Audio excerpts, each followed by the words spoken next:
बहुत प्यारा गाना अभी गुरमीत भैया को लग रहा रे नथुनिया कि सुन रे नचनिया तोर नथुनिया जान मारता कि होठवा के लाली बाली जियरा हमर जारता। सुनिए अरे होठवा के लाली बाली जियरा हमर जारता, होठवा के लाली बाली जियरा हमर जारता। सुन रे नथुनिया सुन रे नचनिया तोर नथुनिया जान मारता, सुन रे नचनिया तोर नथुनिया जान मारता।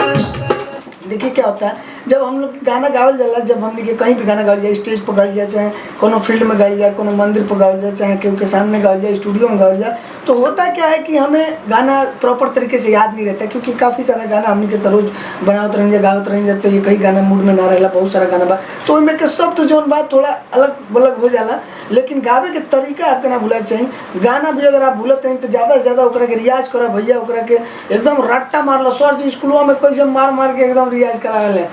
कि बेटा पढ़ो। तो वैसे ही अगर आपके सक्सेस होके के बाद अगर ज़िंदगी बनावे के बाद दुनिया में, तो भैया हर चीज़ में मेहनत बा, मेहनत करने से बिल्कुल पीछे मत हटिएगा, दबा के मेहनत करिए, दबा के काम करिए, क्योंकि बहुत प्यारा है ये, और जितना मेहनत करेंगे उतना बढ़िया लगन से आप काम कर सकते हैं।